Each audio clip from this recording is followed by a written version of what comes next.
keep forgetting my eye is like this. Oh yeah. I didn't want. What's up? What happened? Yeah, I poked myself in the eye. That fucking rules. Yeah. That fucking rules, dude. Yeah.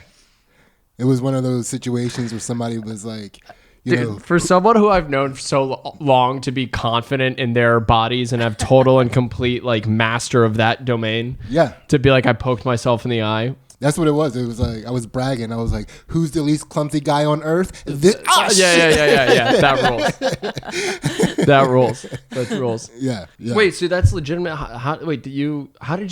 Is that a real story? How you poked yourself in the eye? Oh my God, this guy. Yeah, that's this guy. That's what I thought. Well, no, also, but it was the precursor to that. It was like, guess who's not clumsy? This guy. Fuck. Yeah, no. I was like, guess who has 2 thumbs and 1 eye? This guy. Oh, fuck. That would have been an awesome way to get it. Yeah. No, but it was that jujitsu I was trying to do. Oh, word. Okay. Yeah, I was trying to do an arm drag, and I was trying to arm drag 2 guys in a row. Okay.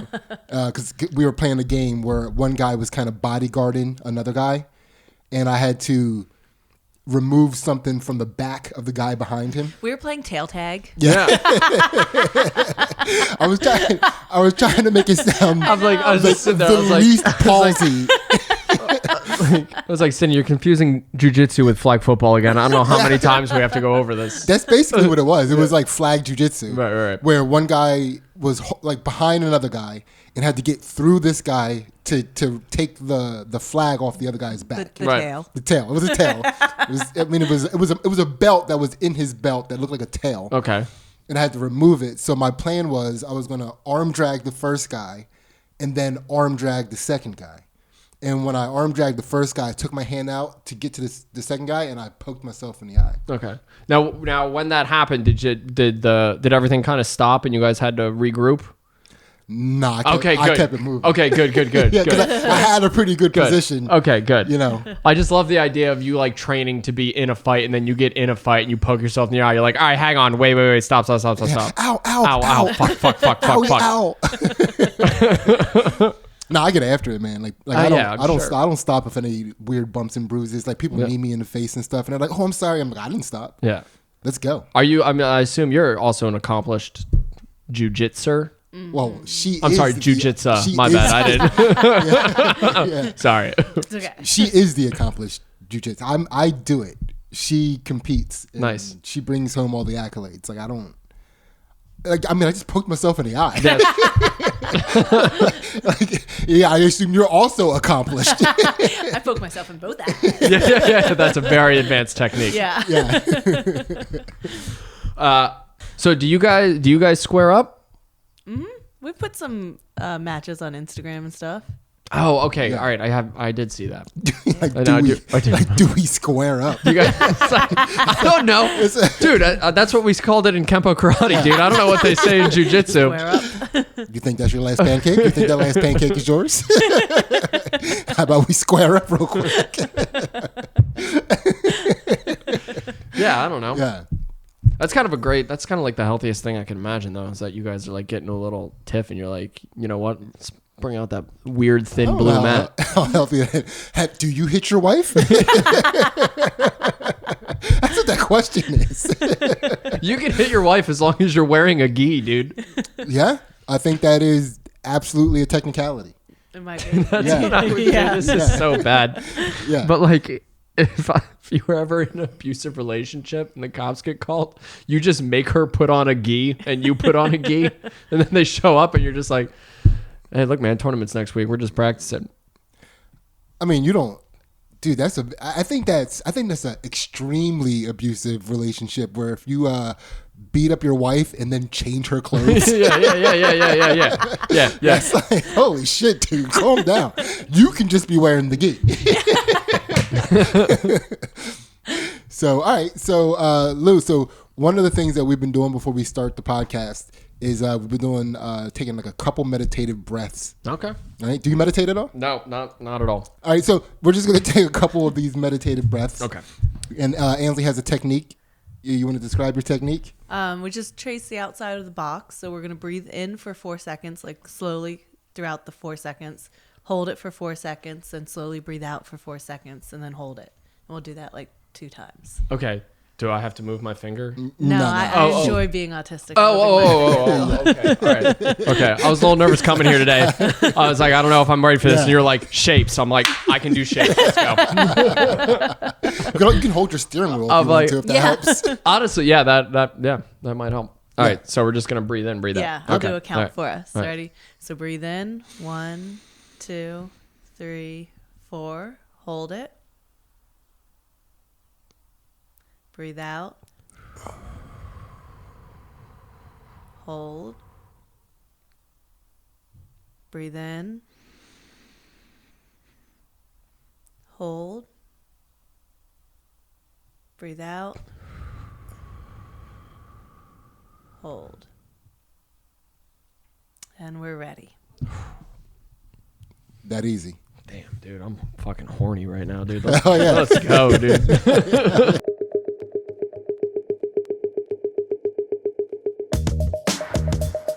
The Chakra Pop, we're back again. Yes. We did it again. We survived another week. Wait, so these are all are these? This is a new line of questioning. It is. Okay.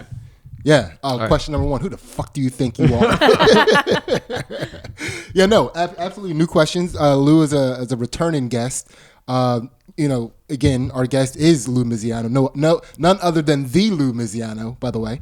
And I'm Sidney. This is Ansley sitting next to me. And we're basically into it. You jumped us into it. Okay. So if you're here for the first time, basically what we're trying to prove with this podcast is that anybody could potentially reach enlightenment, no matter how horny they are, No matter what type of sense of humor they bring to the table. Every time I come, I'm just like, I get it. That's Yes. it. Yeah. That's it. 100%. Yeah, I got it. Yeah, for sure. And so what we do is everybody gets the same questions, and we're trying to pop open these chakras from the bottom chakra up, Love and it. hopefully by the end of it, Lou will be a changed man. Love this energy. Yeah. Wait, now are these like? Have you guys? Is there like a book of some sort that like you guys are following, or do you like? Are these just all your own questions? Like, have you just come up with these random questions, or is there like did some like dude in like a robe sitting on a mountain like 400 years ago figure out the questions that you're about to ask me? No. Well, I don't know. Okay. I don't know. I haven't read all the books written by the robe guys for the most part, but I can't wait to go to Barnes and Noble and be like, "What are you looking for?" I'm looking for the robe guy books. he gets it. Yeah. No, so it's just like, we have what could be, I think, described as a rudimentary understanding of the chakras and what the chakras symbolize in not necessarily just in the body, but what they represent as far as emotions and yeah. We'll go with emotions. More emotions. Yeah. Yeah. I like it. I'm into it. And then the questions have been formatted based off of that. Okay. So yeah, we are designing the questions. So there is a method to the madness. There is a method. Okay. There is a method to the madness. All right. Yes. Yeah. I will do. Yeah, let's go with that. Yeah. So, and everybody, like I said, everybody gets the same questions. We start off with a little icebreaker question just to get an idea of who Lou Misiano is, and then we get into popping open these chakras. Let's do it. All right, Ace, take it away. All right. So Lou, what's the best advice you've ever given to somebody? That's a fantastic question. I should get a robe. Yes. I think this happened recently, and I don't know. There are times where it's like anytime I think about trying to give good advice, I always end up like stumbling over my words and I never really get it right. It's Getting your always the hot times that like Yeah. you really give the best advice when like you're actually listening and not like waiting for your turn to give the advice. You know what I mean? And it's funny you actually asked this question because I have it written down on my phone somewhere, but it was like You impressed yourself. I so did, much, yeah, absolutely. I 100% was like, damn, that was really I gotta good. write down what I just said. But someone was talking about, raising their kids and how to, sort of like push them in the directions that they should be pushed and, without kind of seeming overbearing or whatever. And I said to them, I was like, it seems like the goal isn't to give them the right answers, but to give them the right questions. And I that flew out of my face, and I was like, God damn, I don't even have fucking kids, dude. Let's go. Yeah. So it's like, you're not trying to give your kid the exact answer, but it's like you want to arm them with the right questions that they should be asking themselves. Okay. To kind of figure out like what it is that they want to do with their life. Instead of being like, hey, you should play basketball, it's like, hey, like, what brings you joy? Like, what do you like to do? Does that make sense? Yeah. Mm-hmm. Yeah, I guess I got to start designing my questions a little better. Why? My questions are like, what are you going to sit on your couch your whole fucking life, you lazy fuck? Yeah. Is that what you're talking about? Like questions like that? You going out with those freckles? Yeah. What do you think? You sit around and do nothing and girls are just going to like you? Is that what you think? You think that's going to happen? I mean, okay, well, to be fair, there is an element of that for a while. Like not giving a shit and not doing anything to like young, dumb people is like kind of an attractive thing. Yeah, it is, but you're attracting dumb people. Yeah, that's what I'm saying. But Yeah. it's like if that's the only pond you're fishing from, that's the only way you know how to catch those fish. Yeah. What do you want to get stuck with a dumb broad like your mom did? Yeah. But like for a while, like not caring and not giving a fuck is like sexy and like a desirable thing. It's not until like you really kind of grow up later in life where you're just like, oh, you're a fucking loser. Like I actually want someone that's like motivated to like, not just sit around and jack off all day. Okay. So do you feel like I'm not motivated. Okay. do you, what kind of questions would you have asked yourself if you could go using that methodology? What kind of questions would you ask yourself, like compared to maybe? And then what questions do you feel like you were being asked? I think the biggest question I would ask is, who the fuck do you think you are? No, I would. That's interesting. Well, shit. Now I'm actually going to contradict myself now because I was given a lot of like. Stop asking me questions, Mom. Yeah. No, but I was given like a lot of like, well, what do you want to do? And then it just kind of like stopped after that. Like there was not a lot of like follow up or like, like if I like, so here, okay. So actually, you know what? It was, I would ask myself questions that would give me more of a work ethic and a follow through. Like the minute I was like not into something anymore or like I wasn't like somewhat good at it right off the bat, I would be like, all right, well, I'm done with this. I'm not doing it anymore. Yeah. You know what I mean? And that to this day, like happens. Like if you're trying to teach me like a new board game, if I don't win the first time I play, I'm like, this game sucks. I'm never doing this again. Yeah. I hate this. That's a legitimate thing for board games. Right. Yeah, exactly. So it's like, yeah, I would ask myself something that would give me more of like a work ethic, that would inspire me to get more of a work ethic as opposed to, trying something once or twice and then being like, I don't care. I don't want to do this anymore. Yeah. Yeah. Dude, when you lose to somebody in a board game, you're like, you're just so more advanced at this board game than I will ever commit myself to. Well, see, here's the thing is that I have that, like, I have no any athletic bones in my body, zero. But I still get that, like, dumb caveman male, I need to win-ness. What's the word I'm looking for? Competitiveness. See, I'm so not good at it. I don't even know what the word is. What's the word when you compete? I've never done it before. But I still have that in me, so it boils up in other ways. So like beer pong and flip cup, I will lose my fucking mind if I lose. And then like things like board games. Like my friends beat me in Rummy Cube twice over the weekend, and I was like, fucking stupid. Yeah. I'm gonna go hunt. But I mean, yeah, I'm gonna find these red Solo cups. See, but here's the thing though, like, and that's what's so funny about it to me is like, all those like fucking dorks that are like, call football sports ball and like think that like, watching male athletes hit each other is like fucking like, we need to be more advanced in this. It's like, okay, no matter how much of a dweeb you are, like you still have that competitiveness in you. Yeah. And I also, maybe it's a human thing as opposed to me being like, I still have that guy thing in me. Yeah. But, being around, pretty much dudes my whole life, it's like, no matter how much of a, pretentious dickbag you want to be about, like, football's lame. It's like, okay, well, you still have whatever your version of football is. Like, you have that in you. Mm-hmm. Settlers of Catan or some shit. Yo, don't talk shit on Settlers, dude. That shit fucking rips, dude. I fucking love Settlers. Yeah. But no, we all had that competitive drive because it's a survival drive. Yeah. We have to compete for resources, so, but yeah, that's a great answer though. Like asking the right questions. That's good advice. Yeah. It's good advice that you gave to those parents without kids. Yeah. Like, not having kids Yeah. yourself. 100%. All right. So now we're going to start popping open these chakras. And I know we did this before. You do know that the root chakra is located in and around the butthole, but once we have consent, we're always in there. we're always, no matter where he goes. Yeah, no we're always in your butthole. I love it. I asked my girlfriend the other day. I was like, "Can you like check out my root chakra?" And you're like, "Who are these? We have an interracial couple in your room. Do you know these people, Lou? Why are they in here?" That's us. We're into some weird stuff. Yeah. All right, so Ace, take it away. All right, so Lou, what is your favorite bullshit?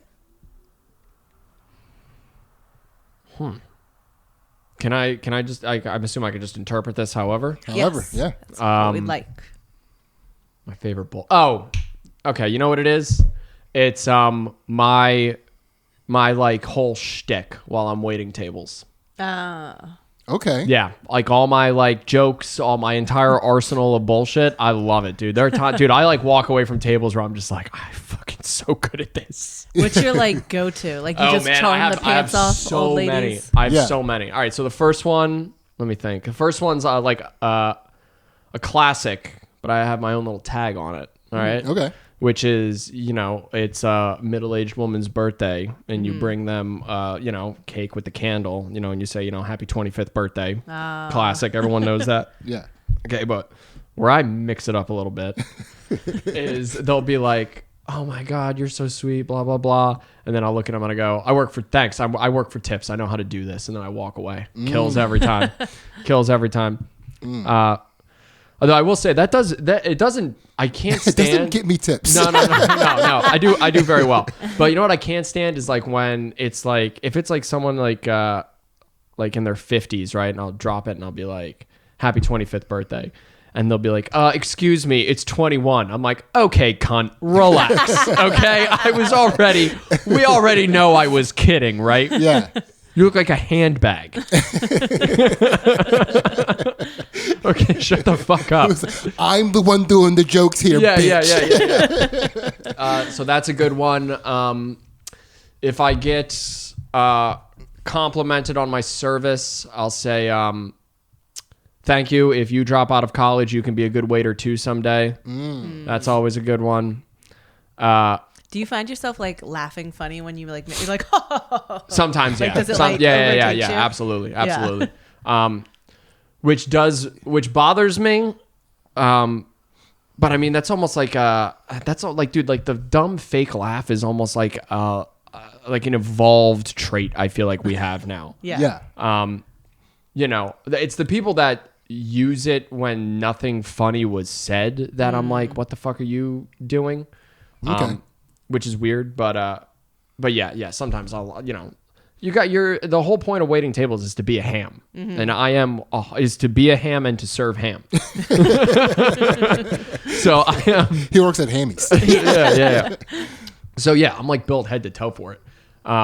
Also, one of my favorite ones to do, and I've been doing this for years, is anytime someone asks me to take a picture, I will take a bunch of pictures, but I will sneak a selfie of myself somewhere in the roll, the camera roll. So there are, I'm not kidding, like hundreds of people across this beautiful nation of ours that have a picture of my stupid face in their phones. Okay. And yeah, that makes me laugh. But yeah, I am like unbelievably good at waiting tables. Yeah. I'm like, it's like stupid how good I am at it. Which is like, I've only recently started to get like, hey, be proud of your job. Like, I've been trying to find like, pride in doing a good job at work. So, but for a while I was like, I kind of fucking hate this. But now I'm like, it's not so bad. So let's say we're at a restaurant. Okay. Ansley and I just sat down at a table. Okay. And you come over to us. Mm-hmm. All right. What do you got? Well, I'd probably give you away because you're a black guy, so I'm not trying to. But obviously she's paying. Oh, right. Of course. Well, let's see. So it depends. It kind of depends on the restaurant that you work at. So like I've only really worked at like really nice fancy pants restaurants. So Yeah, it's I like said she's paying. yeah, 100%. So it's like, you know, you can't just, it's not like a TGI Fridays where you can just kind of go over, say hello and be like, what do you want? Okay. Like I have like a whole. He doesn't think we've ever been to a nice No, restaurant. no, Sidney. no, He's like, you guys Well, don't know no. how this works. It's she said she never worked in a restaurant before. So I was like, And obviously Sydney's never been to a restaurant. So this is tough. I don't know how to explain this you to you guys guys. go, they're like, would you like a coat check? And Sydney's like, it looks fine. Yeah, so I have a a whole spiel where I have to like explain the entire menu, and then I have jokes that are in the spiel. Mm-hmm. Okay. And that to me is like sort of like my indicator of whether or not like how like this table's gonna be, right? So you can't wait the same way on every single table. All right, so we're here for lunch. I don't work lunches, dude. Okay, so we're here for dinner. Okay, so I would say so I would come up to you and I would say excuse my interruption. Good evening. Oh, yeah, he's here. Good evening. And then I would normally say like, how's Sunday treating you both so far? It's lovely. Yeah, pretty good. Thank you for asking. Fantastic. And then I would be like, I got water and bread on the way for you guys. Is there? Can I get you guys something to drink in the meantime? Oh, I'm gonna be okay with water. Would you recommend a wine? Do you know what you want to enjoy for dinner this evening? I'm gonna have a steak. Well, A A steak. ham. I know what I want. I know what I want to enjoy for after dinner. So give her that wine. Well, we have a 2009 GHB available. I'll take it. Oh no, that's the date rape drug. That's why I didn't get it either. I was just like, He said hell yeah, let's go. 2009. That's old, right? Yeah. All right. Yeah. Thanks for fancy. Damn. I've never been date raped. That's the date That's some rape drug. old roofie. That's exactly what I it got is. it. Yeah, give her that. But that's also that's actually a really good one, because when people are like, I'm interested in a glass of wine, what do you suggest? I always ask like, well, what do you know what you want to do for your entrees? Because depending on what you get, that's going to dictate what type of wine I'm going to suggest, which makes me seem like a fucking genius. Yeah. But let's see, the jokes that I have in the actual spiel are because we have different types of oysters. So I always ask tables, I'm like, are you guys interested in oysters this evening? If they are, I tell them what they are.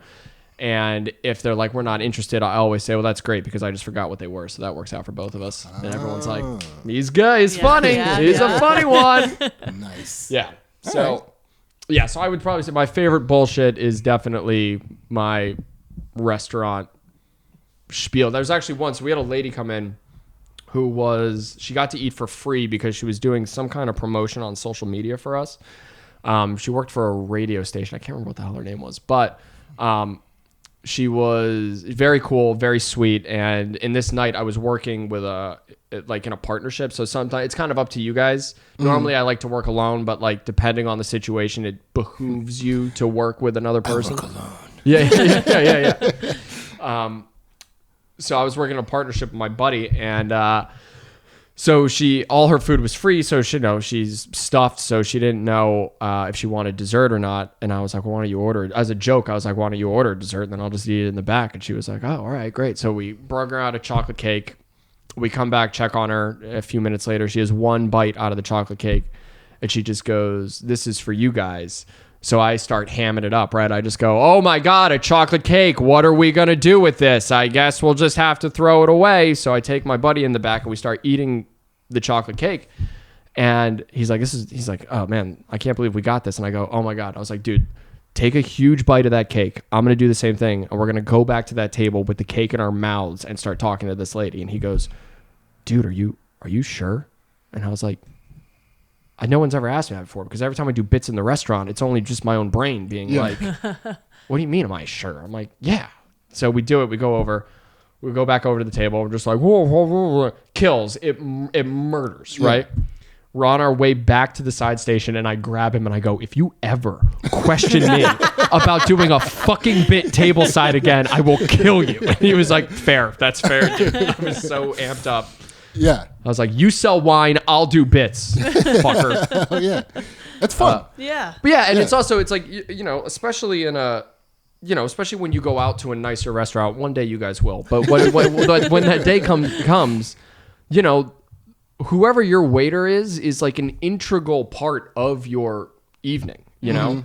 And again, this all comes with like years of practice, but it's like you get pretty good at reading the people that are like, oh, you want me to be your entertainment versus like you just want me to fuck off and take drink orders. Yeah. So it takes a little bit of, you know, finesse. Like I said, you can't approach, it's like a crowd. It's like an audience. It's like you can't approach them the exact same way every single time. Like you have like the framework of what you want to do, but like things like inflection and tempo, like what you're going to open with, what you're going to close with, like things you want to talk about the room. It's exactly like waiting tables. It's like every single audience is like kind of different, but they're all kind of the same. I'm going to start booing waiters when they... Boo, that sucked. That's so fucking funny. Yeah. That's so funny. Yeah. But yeah, we'll call that a root chakra pop. Yes. That's some good BS. That's some good fun BS. Oh, it's the best. Yeah. So much fun. All right, Ace, keep it moving. All right. Wait, what's Ace? What is this? Just nickname. Okay. Have you always called her Ace? From like for about 24 years. Yeah. No My shit. initials are AEC, so it's kind of close. I don't know how it started. Okay, so Yeah. not Ace. Not Ace. Okay. but- All right. Yeah. I guess that that comes off the tongue. Take it away. Yeah. I can tell you exactly what it was. It was so she came over to my room one day in college. I was sitting in my room. Nice. Yeah. Hell yeah. Yeah, I had that 2002 GHB Yeah. chilling in my room. So we were in there. I was in there, and I was a wardrobe closet with it was a wooden wardrobe closet with handle holes cut out of it. Okay. And I was sitting on the other side of my room, and I was just throwing pens to see if I can get it into that hole. Okay. And she came in, she opened the door, or maybe it was already open, I don't remember. But she saw that I was doing that. She's like, what are you doing? I was like, I'm throwing these pens into this hole. And then she picked up a pen in first try. Nice. Yeah. And then from that point on, she was ace. All right. All right. Yeah, that works. Yeah. That 100% works. Yeah. So I gave her that nickname. All right. Yeah. You can only get a nickname like that from a black guy. Of course. Yeah. That's our and one mixtape nickname. Okay. All right. All right. So chakra pop, Ace, Yes. take it away. So we're to the sacral chakra. So Lou, when or why did you feel the most lost? So we did it again. We just finished Lou's Patreon episode. We had a good time. It was a pretty quick one. I'm not going to lie, full disclosure, I have a show to get to, and I'm still trying to make this as fast as possible. Yes. But $1 gets you all of our exclusive content on our Patreon, which not only includes the counter to this podcast you're watching right now, which we call Chakra Poppers After Dark, but we also do some fight commentary and analysis on Ansley's Jiu-Jitsu matches, and I'm looking to do some other stuff on the Patreon pretty soon, maybe some fitness-oriented stuff. Who knows? Stop coughing. I'm trying to make this fast. And then also, check out Lou's podcast. It's called Night Moves with two very funny guys, Sean Preston and Tyler Rothrock, who you've seen on the podcast before. But yeah, check him out. Night Moves. Check out the Patreon. Chakra Poppers After Dark. And now we're going to get back to this episode and find out when or why Lou has felt the most lost. Most lost. I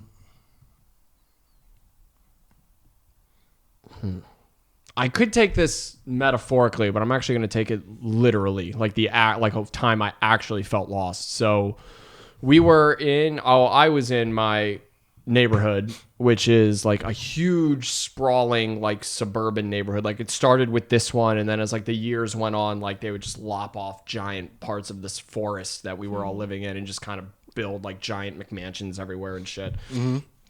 So the one thing I always prided myself on was the fact that me and my group of friends back then, like, we knew the neighborhood like the back of our hand. Like, no one could beat us. Like, we knew exactly where to go. Like, we knew all the shortcuts, how to get everywhere. Like, because when you're in middle school and you grow up in the suburbs, all we did was smoke pot in the woods. That's it. So it's like we knew everything. Like, I could get to like random places in my neighborhood like secretly quickly. It used to be so much fun.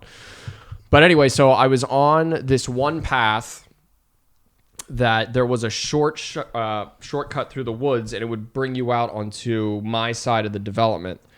And this was earlier on, so I think we had like just found out about this one path, and it like blew everyone's mind. It would like save us like 45 minutes of walking, because normally we'd have to like start here, go all the way around. But this one thing that we found in the woods was just like, bang, here we are. So I remember I'd only used it like 2 or 3 times, so I was like, I kind of knew where it was, but like I kind of didn't know. Like, I knew generally in what direction I should be headed. So I went down, I made a left off of this walking path into the woods, being like, all right, I know exactly where I am. And I started walking, and after about like 3 minutes, I was like, I feel like I should be on the other side of this. But again, like I hadn't been using it that much, or just figured it out, so I didn't know. And then I kept walking even further, and then I got to a point where I was like, oh, I have no fucking idea where I am, which is scary, because after being in this environment for so long that you think you know every nook and cranny of, to suddenly be put in a place, especially in the fucking woods, and all of a sudden you're looking around and you're like, oh fuck, like I actually it'd be like getting lost in your own room, you know what I mean? Where it's like, I thought that so like on top of not knowing where I am, now I'm discovering a new place in an environment where I thought that there were no more new places to discover. Yeah. Did you spin around? Yeah, I got like all turned around. I couldn't. Yeah, I like lost track of where the path was. Like, I couldn't figure it out. And then I started to like kind of have like a panic attack, and I started to like kind of get like teary eyed, because I was like, I'm legitimately lost. And then as soon as I started having that, I looked to my right, and in perfect woods fashion, there's a creepy old torture, murder, rape shack right there. Looks like no one's been in this thing since '84. Yeah. So now I'm even more freaked out, where I'm like, oh, fuck. Like, not only am I lost, but that guy's got the 2009 GHB in there, dude. I'm going to get fucked, dude. So I ended up freaking out, and I started sprinting, and I ended up at like the top of this very, very long driveway. I would have loved to have seen his panic attack sprint. Like somebody who doesn't have an athletic bone in there. Listen, as someone... his scarf flying in the wind. As someone who couldn't remember the word competitive about 20 minutes ago, yeah, dude, it's scary. I bet someone looked out of the murder shack and was like, oh, he'll kill himself. He doesn't, I don't even need to. Yeah, don't go out there. There's gay guys. It was very like Snow White, like the branches would get him. Like, yeah. No! I wasn't even sprinting. I was grapevining out of the woods. He just kept falling down like in a Cleopatra pose. Is somebody going to feed him grape? Why is he sitting like that? What is wrong with that I man? keep wiping my head like this.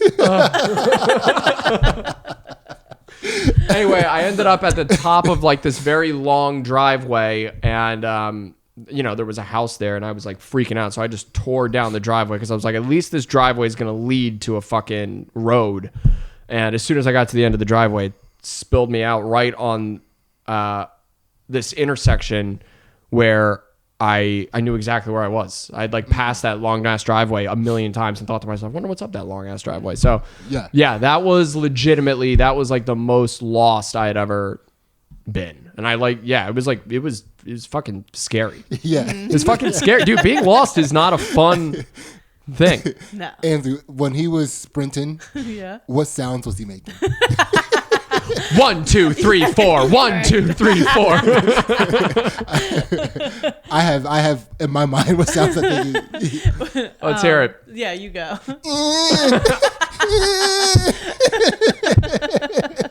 Little did I know, later on I discover that's the noise I make when someone's edging me. Turns out my sprint and edge noises are exactly the same. I'm just running. I'm like, oh fuck. Shit. What do you got, Ace? Nothing. Nothing? Oh, Nothing? noises? Yeah. I think yours. Yeah, okay, nailed it, I nailed it. Yeah. All right, that's fun. That's a fun lost story. Yeah, legitimately. Yeah. And that's the sacral chakra popped. Yes. It is. Yeah, you got Snow White lost in the woods. That's right. How did you get out? I had a bunch of birds carried me. They just took my cape and helped me. They changed me, did my chores, and then carried me here. Nice. Yeah. All right. All Let's keep it moving. We're to the solar plexus, the chakra. Where is the solar plexus? Your gut, like Oh. your belly. Beautiful. So Lou, can you tell us about a time that you let somebody have it?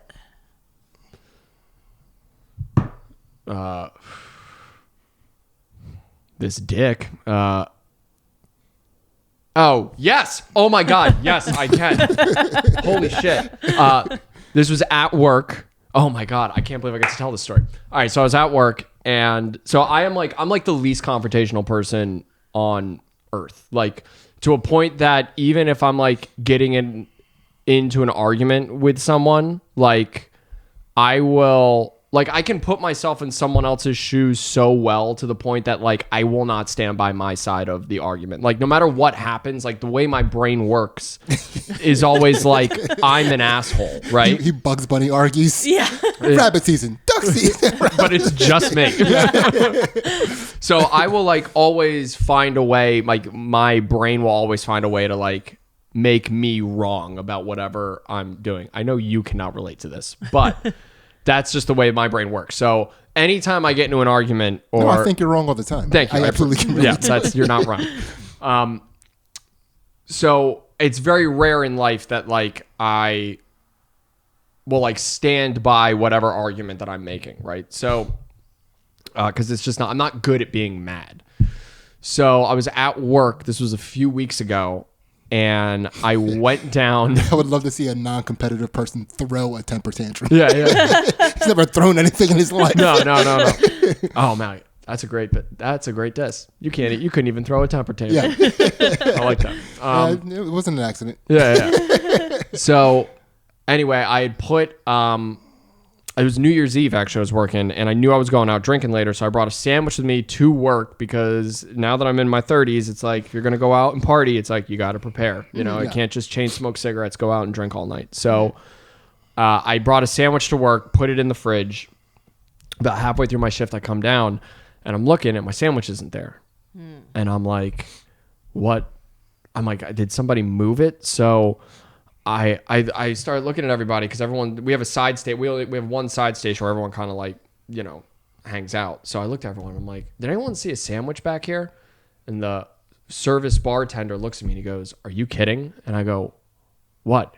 And he goes, "Oh my God, I ate your sandwich." And, like, it wasn't that I was I didn't get amped up because I lost or someone ate my sandwich.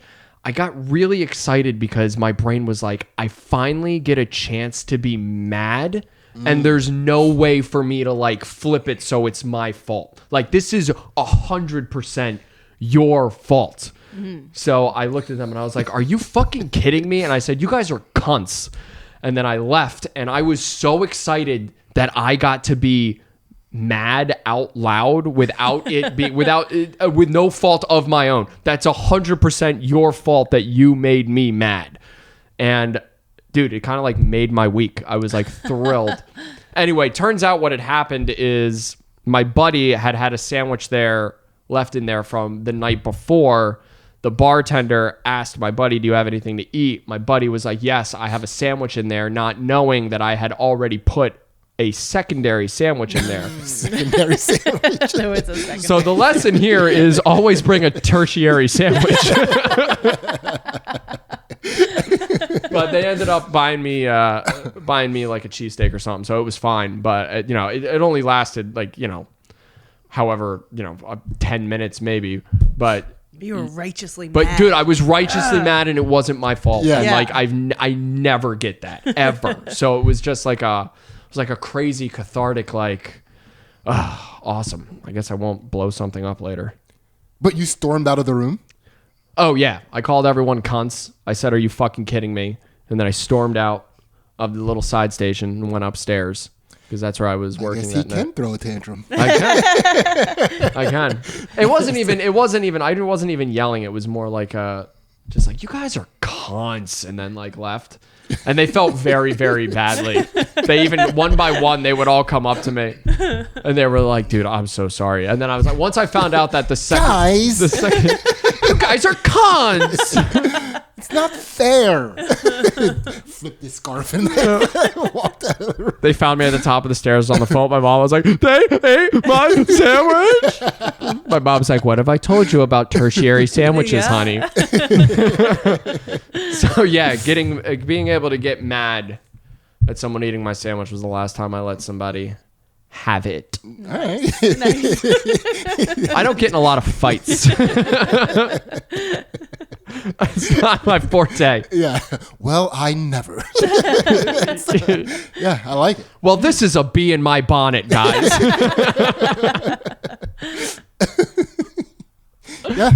That's I can't, dude. I'm so not used to it that like anytime someone like I get like starts to yell at me, like I do, like I start to get like choked up because I'm like I'm not used to it. Like this is not a normal thing that I've had happen to me like in my life. I remember my manager yelled at me one time when I was still working in Philly, and I could feel myself start to like well up.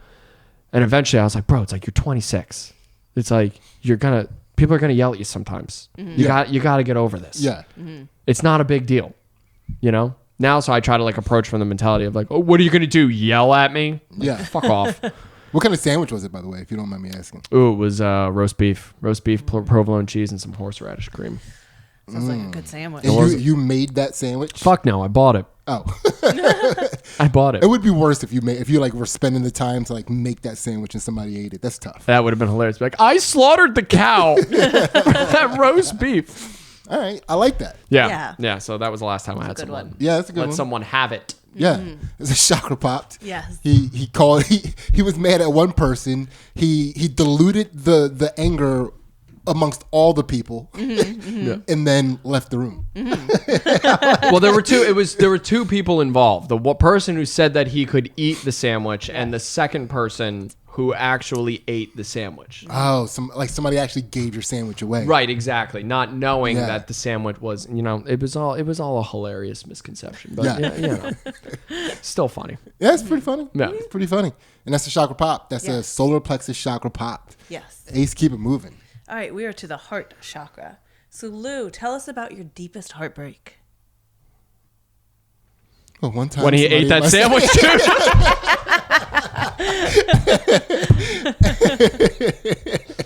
Fucking sandwich. All right, so I've had two great heartbreaks in my life.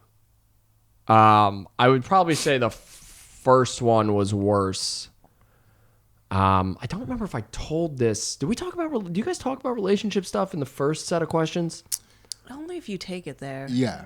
I don't remember taking it there, but I was 22, I think, 23. No, it must have been 22. I just moved to Philly, and I met a woman at Helium, actually, who I felt deeply, deeply in love with. The problem is that she was 11 years older than me.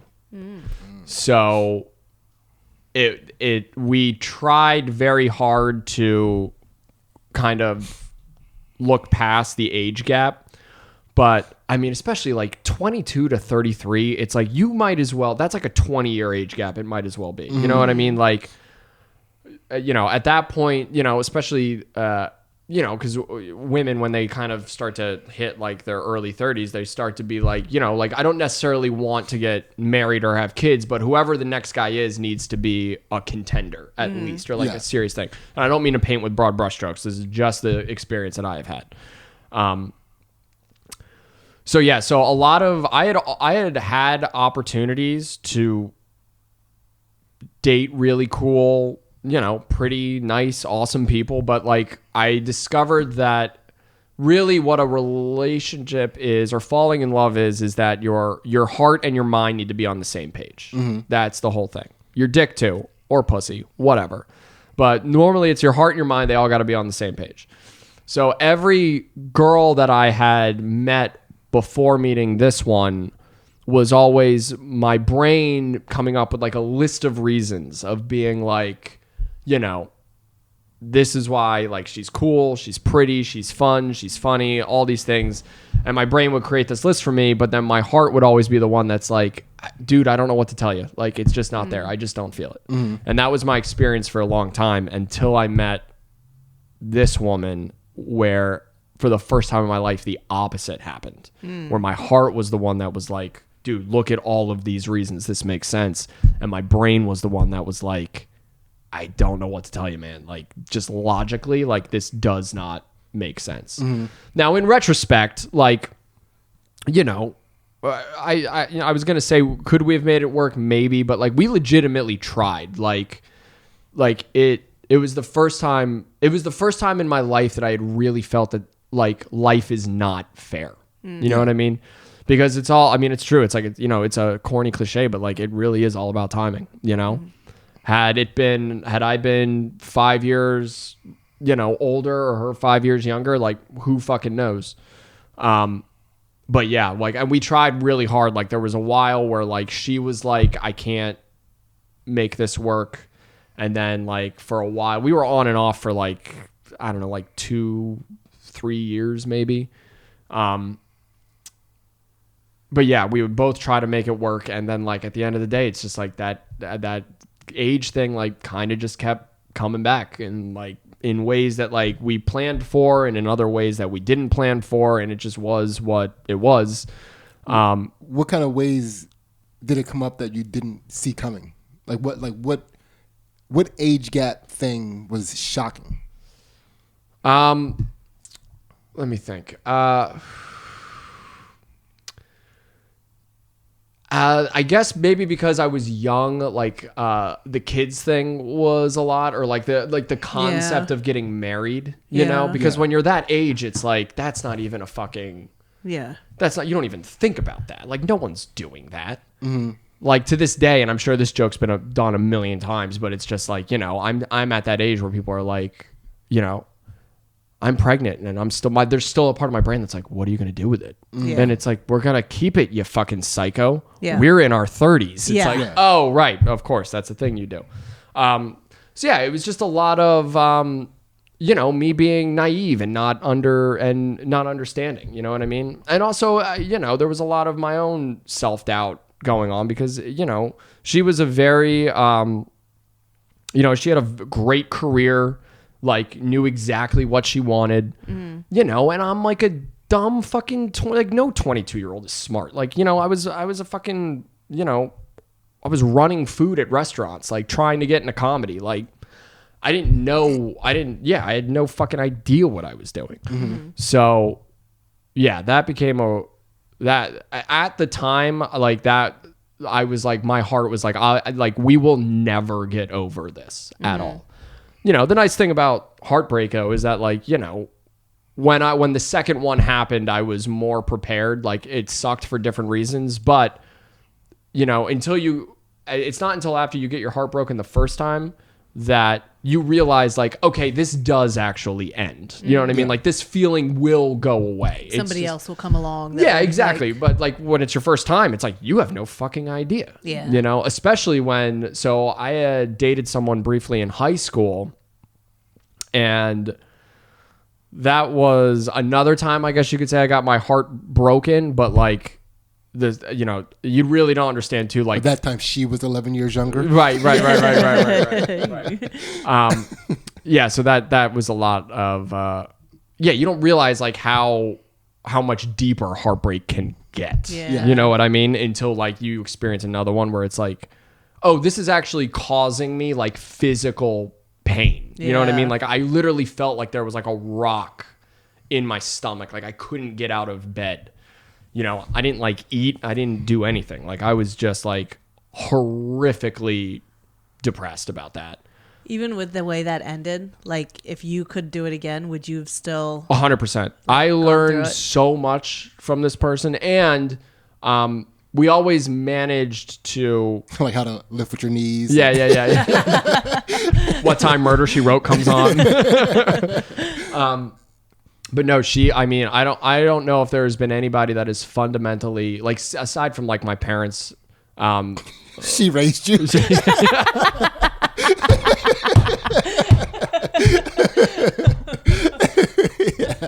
Yeah. Well, what's your biggest heartbreak? Well, this one lady adopted me when I was 22.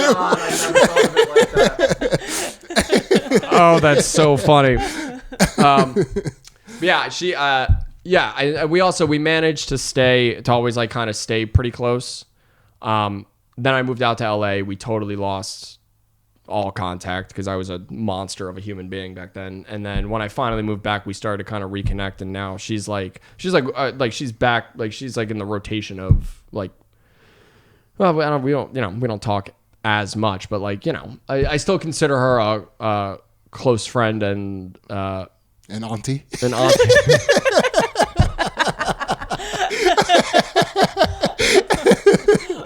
She's like a Mima. Yeah. I'm one of her pallbearers. She told me. Yeah. But yeah, she's wonderful, wonderful human being. But yeah, so that was that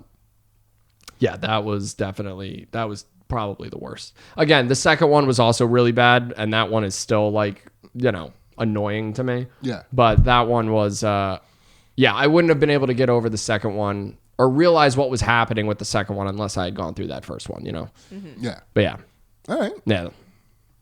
Thank you for sharing. Yeah, You thank are- you. Absolutely. More than welcome. Heart chakra popped. Yes. Yeah. All right, Ace, take it away. We're to the throat chakra. So, Lou, will you tell us about a time that you were manipulated?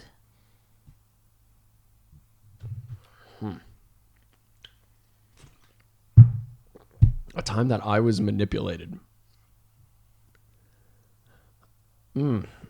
Honestly, maybe the second heartbreak. I don't know if that's necessarily true or if that's like my brain like kind of coming up for like with a self-defense mechanism to make it her fault so that I don't put it on myself, maybe. But yeah, I don't know. I'm normally, it's hard to manipulate me because I know I'm being manipulated, but I still just go about it. You know what I mean? Mm-hmm. Where it's like, I feel like in my brain, I'm like, it's so stupid where I'm like, like if someone was manipulating me into picking up like this plant right here, like my brain is like, I know I'm being manipulated, so I win. Yeah. It's Right, like, yeah. hey, asshole, you're still lifting the plant. It's like, yeah. Yeah. I don't know, man. That's a tough one. Maybe going to college, I guess, might be a big one. Like, what do you mean? Well, just because this idea of like, when you're younger, it's like learning to think for yourself is definitely like an evolved characteristic. Like you really need to trade in life experience points to unlock think for yourself. Do you know what I Okay, mean? sure. Like that's not a thing that like a lot of people, like that's like a trial by fire thing. Like you really have to experience stuff to start thinking for yourself. At least that's the way that I came into it. So I guess you could say I let society manipulate me into like the only reason I went to college is because that's just what I thought I was supposed to do. Like I did not have, had I unlocked self-reliance at that point, I never would have went. But instead I ended up spending all this money. I ended up dropping out too because I fucking hated it. Like, yeah, so I guess it's like I that's a pretty big one. Again, most of the times I feel manipulated is I feel like I did it to myself. Like I don't feel like other people are doing it. Like I feel like I trick myself into doing shit that I don't want to fucking do. I went to a bachelor party in Fort Lauderdale last year that I like manipulated myself into going and ended up like basically everything I thought was going to happen like happened. And it's just like I didn't have the money. My best friend who was going to go dropped out. But for some reason in my head, I manipulated myself to go. Like I convinced myself to go do this thing that I knew that I did not want to do. Like had I just listened to my solar plex chakra, I would have gotten out of it. I just wouldn't have gone. But instead, I ended up like spending money that I didn't have to go do like coke for 3 days with people that like I didn't really care about. Like I don't know. It ended up being it was dumb. It was really dumb. What was the biggest sell for you to manipulate yourself into that situation? Yeah. The cocaine. That's what I thought. I was like, it's been a while. Yeah. Yeah, and it ended up. I'm trying to learn. I'm slowly learning that whatever my initial gut reaction is 99% of the time the right thing. Mm-hmm. It's the right call. It's the right decision. And like I said, 99% of the time. So I'm trying to learn how to listen to that more. And I've gotten way better at it. At least you think you are. And then, like I said, the bachelor party happens. And I'm like, I let this shit happen again. Like, it's stupid. But I have gotten much better at it. So yeah, I guess really the only times that I can think of that I've gotten manipulated, it's been myself doing it to me. The call is coming from inside the house. Yes. Yeah. You know? Which it could be. I mean, yeah, we're not asking for a time that somebody necessarily has manipulated you, but a time when like what? So what? Was I gave a bunch of money to this prince in Nigeria, and yeah. But yeah. So I would say that the way that I interpret that question would be on myself. All right. I think. Yeah. We can live with that. Yeah. Is that okay? Yeah. Yeah. Okay. It happens. We can call that a chakra pop. Yes. Yeah. Sounds like cocaine was doing the heavy lifting for that bachelor party. But sure. Cocaine's done a lot of heavy lifting in my life. Yeah. Cocaine's the only thing that's ever lifted in my life. All right. We'll call that a chakra pop. All right. Yes. All right, Ace, take it So away. we're to the third eye. Ooh. So Lou, what's something that you like to get jealous about? I like to get jealous about? Mm-hmm. I guess my out of the holster answer was going to be stand up. Do a lot of people say that? Like comedy? I don't think so. No. Yeah. But that's also not true because jealousy in comedy, like it's not I don't enjoy that part of it. Eats you up. Yeah, it really Yeah. does. So I don't know. Oh, okay. How am I trying to phrase? I just figured it out. Okay. My favorite thing to be jealous of is men of action. Oh. I love that. I love that. The guy who's like, I've got a plan. I'm like, fucking bring it to me, dude. Like, what are we doing? Who goes first? Like, Yeah. So I listen to a lot of like history podcasts, a lot of military podcasts. Like one of my favorite ones is like a Navy SEAL, and he interviews like other special operators. Mm-hmm. Like, so to sit there and listen to a Navy SEAL like interview a guy about like what Delta Force is like is like the most fascinating thing in the world to me. Like, it's almost like how people are like obsessed with serial killers. Mm-hmm. Like, I think the reason that obsession exists is because people's brains are so far away from that. Like, they can't even comprehend like how a serial killer thinks, mm-hmm. that it's inherently interesting, where it's like, I can't even wrap my brain around like how you got there. I feel the same way about like a special forces person. Yeah. Like, to me, that's like a member of the Avengers, because it's like what they do is so outside of my comprehension and ability that it's like the most interesting thing in the world to me. Like, I remember, Are you a David Goggins fan? I'm not so much into David Goggins. I don't like you can do it. I'm like, shut the fuck up, dude. I don't care. He's like, I don't care at all. and I'm not gonna I'm like, do I it. truly, I'm like, I promise you, David, I cannot.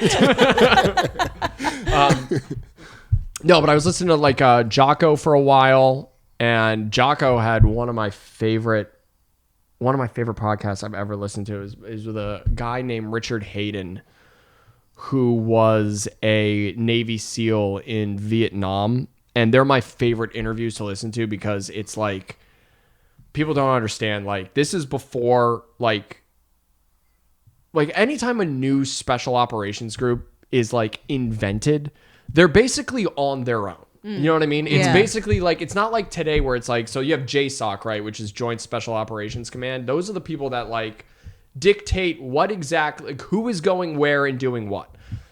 Mostly when a new special force operations group gets created, like I said, they're on their own. So like, if you're a Navy SEAL in Vietnam in 1968, it's like you just pick out any place you can to set up shop. You run your own intel. You come up with your own missions. You get your own ammo. Like, it's just do whatever you want. Like you know, choose your own adventure type thing. Yeah.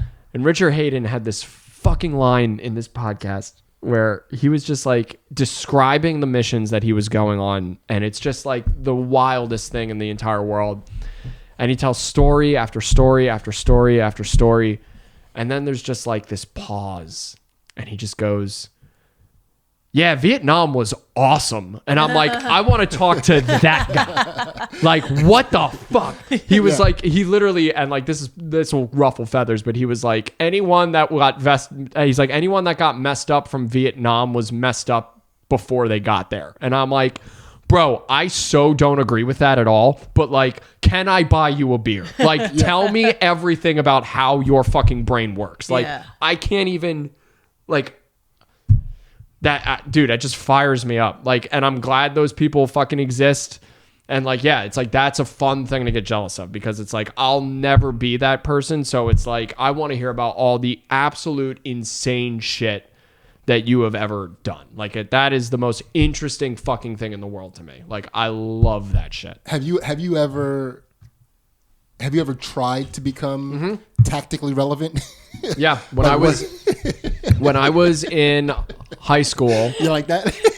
Irrelevant. I like that. When I was in high school, a very good friend of mine, I was telling him about that, you know, because when I was in middle school, I wanted to go to Annapolis, the Naval Academy. Mm-hmm. Like, I met with like Congress people and shit, because you got to get like a letter from like a senator or some shit. So I visited the campus and did all this stuff. And then I started smoking pot, and I was like, I don't want to do any of this. But anyway, so I told my buddy that, and you know, how much of a dream it was of mine to be a Navy SEAL. And he was like, dude, listen, if you are legitimately serious about this, and he's like one of the most in shape people I've ever met. He's like, if you're legitimately serious about this, whatever, dude. Yeah. Well, he's never poked himself in the eye, so he couldn't hack it. But yeah, he was like, if you're serious about this, he's like, I every single day I will train you.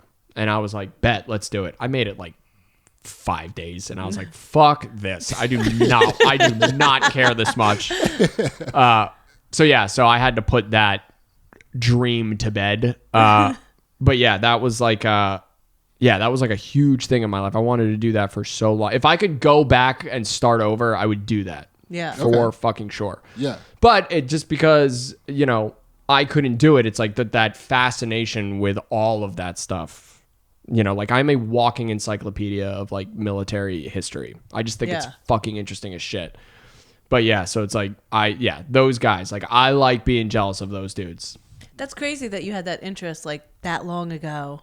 And like, you know, you're saying like asking people the right questions and stuff, like, because maybe you wouldn't be like a SEAL, but like there's places for people with knowledge, and you know, like yeah. I've been trying to get a podcast off the ground about it for a few years now, and I've been slowly working on it. So maybe there's something to come of it, because it's like, I don't know what to do with this information. Yeah.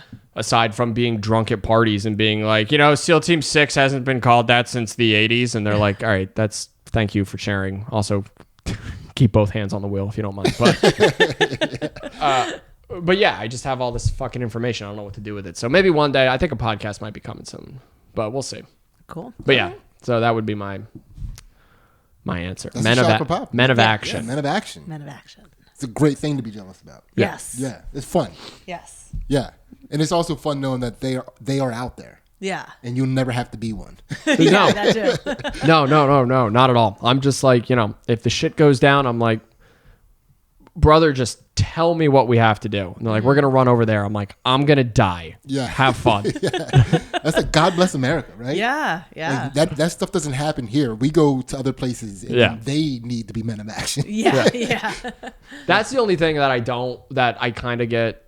I don't know. I'm in a weird bubble by myself. I feel like, because I find that shit so interesting, and like the only other people that find that stuff really interesting are like pretty hardcore, like stand for the anthem type people. And I'm like, I don't give a shit about that at all. Like, I'm not a super patriotic guy. So I don't know. I don't know how I'm going to carve a niche out of that, but well, we'll see. I'm fairly patriotic. Yeah. Do you look into, like, are you into other people's, like, equivalent to Navy SEAls? 100%. Like, 100%. I like, because I imagine they have less rules even. It kind of depends. If you're talking about like a Western power, it's like everyone kind of plays by the same rules. But even then, it's like, so I read this. One of the most interesting things I ever read was an article about the crimes of SEAL Team 6.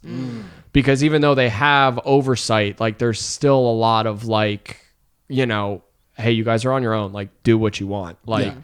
And there, dude, I should send you the article. I read it like once a year. It's so fucking interesting. Like, a lot of those guys. So there's 4 different teams within SEAL Team 6. It's actually called Dev Group, but whatever. Red team is like those are like the guys, from what I'm to understand. And a bunch of them think that they are like actual descendants from Apaches.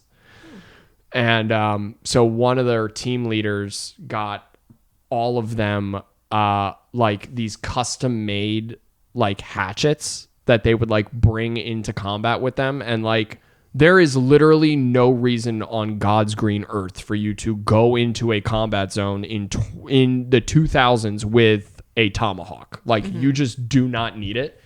And like, they were talking about like people scalping motherfuckers, like, well, that's a good use for it. Real bad. Yeah, you couldn't scalp them without it.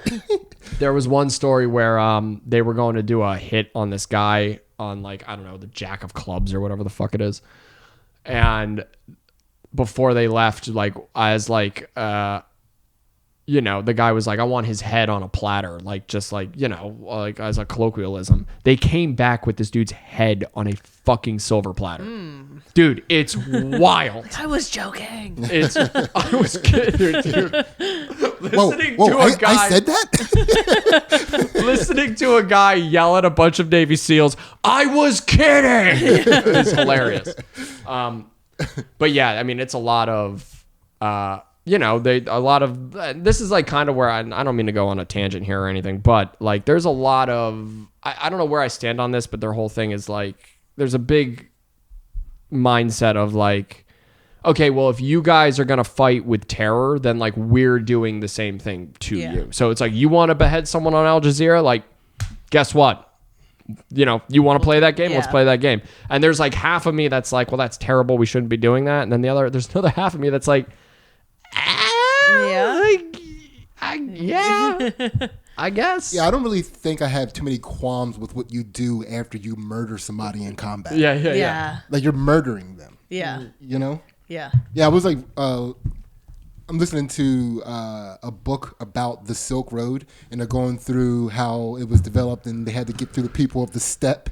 Right. And at one point, I think it was a Persian emperor of some kind, not Darius, but before Darius, he started fucking with the people of the steppe.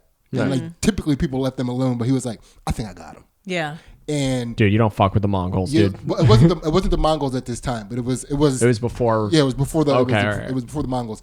And so what they did is they cut his head off, and they put it in like a leather sack and filled that leather sack with his own blood, so that his thirst for power will always be quenched. It's like, oh, damn. Yeah. It's like when you say it like that, yeah, you got to do it, right? Yeah. You got to do it.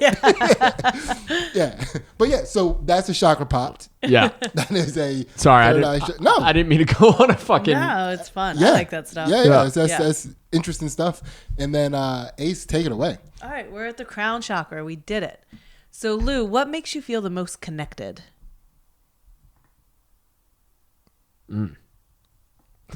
Legos.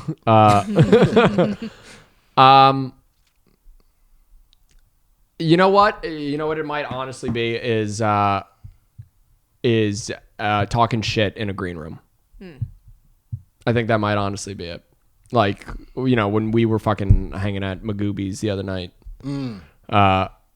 Like, especially just because like I'm not like in the thick of stand up like I used to. Like, I'm not living in a city and doing it every day. And also, my whole class is like grown up. Like, everyone's got shit to do. Like, we're not, you know, it's not like the good old days where we were at the same open mics every single fucking day. You know what I mean? Yeah. So now it's like whenever I get a chance to like hang out with someone that I've known for years, it's kind of nerve wracking for me too, because it's like, because I'm not in it constantly anymore. Like, there's always that part of my brain that's like, fuck, like, do I still have it? Like, there's always something at least kind of nerve wracking to me. Like, when I walk into a green room and it's a bunch of people that I find funny, it's like, fuck, like, here we go. Like, it's time. And it was actually funny because I was hanging at Magoobies. I did not know that Sidney was going to be there. And I'm talking with Naeem, who I've only met like a few times. And, you know, McCusker's headlining, so he's kind of in his own world. So I'm like, oh, great. It's going to be me, Naeem, Dorian's there too. So I'm like, all right, yeah, this will be a nice conversation. And then I didn't know. And then Sidney walks through the door. And in my mind, I just went, all right. Okay, here we go. Here we go. I did not know if I had to be playing at this level right now, but okay. But man, I'm telling you, like, when everyone is just like on fire and like everyone has like their time to shine and like you're just like letting it rip. I mean, there is nothing that makes me feel like more alive or more in tuned with my surroundings than that fucking moment. And it's even more fun because whenever that moment ends, I laugh about it for like, it gives me a high for like a week. Cause like, I'm just like, you know, it fires me up. It's like the whole, it's not only is there no better feeling than gut busting laughter, but it also reinforces in my brain. It's like, all right, I still deserve to be in this fucking room, which is always nice. So it literally gives me a high for like a week. And then like, all I do is laugh about it to myself. And the worst part about it is like, dude, I've had friends that are like, oh, hanging out with comics must be so much fun. And then they hang out with a group of comics and they're like, this is a lot. Like, I don't know how to keep up or interject or anything. So it's so funny when like my girlfriend will do it. Like, she'll just catch me like after that show happened, like she just caught me laughing my ass off to myself. And she's like, what is so funny? And I'm like, I can't really explain it. And she's like, try. And I'm like, okay, so we watched a lady pistol whip her boyfriend and then her boyfriend threw plants at her. Yeah. And she's like, what? And I'm like, yeah, at one point my buddy was like, these are my son's botany and botanical. And I'm like, dude, I'm like weeping with laughter because it's so fucking funny. But like, you can't explain it. And then I was literally like dying laughing in front of her. And then I was like, and then my buddy was like, he hit her with the earth. And she's just looking at me like, are you fucking out of your mind? I'm like, I can't explain it. But I mean, you know, I mean. Ever show you that video? No. It's the dude, a good time. Dude, if you ever want to have a good time, show that video to a bunch of comedians in a green room and just let them go. But I mean, I'm sure you get the same fucking high and feeling. I mean, there's not, you know. Yeah, with the right group. Oh, you know, yeah. When you have a fun group, you know, when everybody's just having a good time and nobody's trying to socially climb in the moment. Or like have that thing where it's like they're clearly trying to like prove something, you know. I mean? Establish where they are in the hierarchy. But even though, but it's funny that I say that because like I'm in my brain like doing that, like not so much like.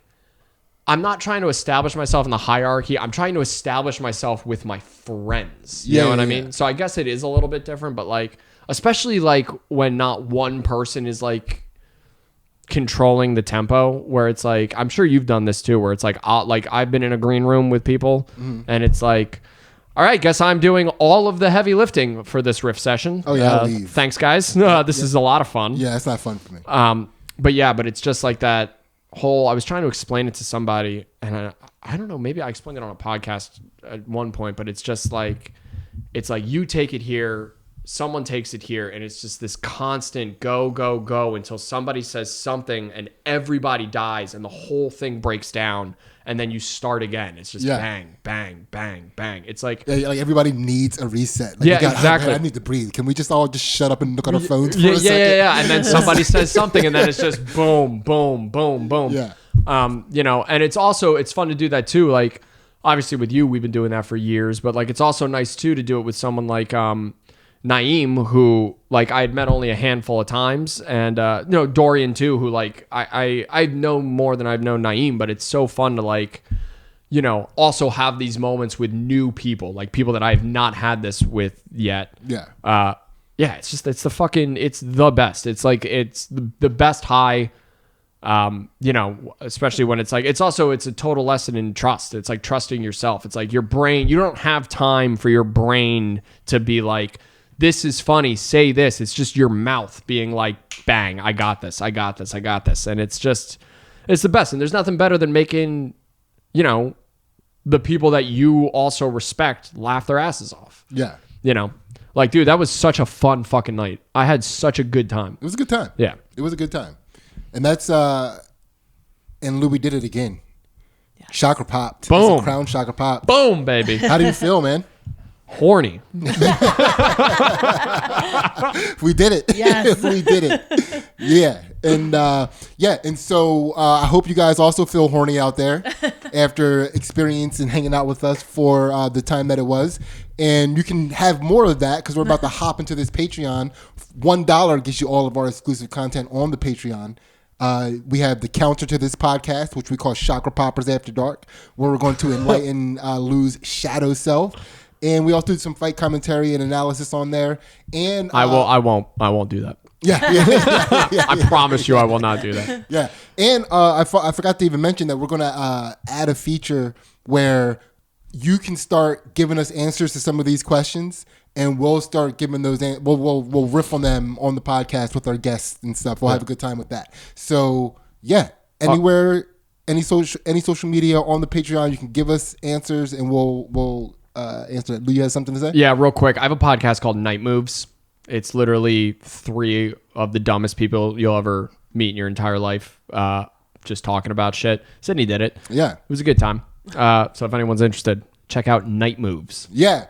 With Tyler Rothrock and Sean Preston, also with Lou Misiano. It's a fun podcast, a very fun dynamic. Tyler Rothrock has been on this podcast back when we were something else. Don't dead name us. Mm-hmm. No, it was Two Jack. He was with us when we were Two Jack Bros. We're going to get him on here. So was I. Yeah. Yeah. Well, but he's not here. Oh, okay, I'm trying to sell the Night Moves. Sorry. Check out Night Moves. I really poked myself in the eye on that one. All right. We love you guys, and we are out. See ya.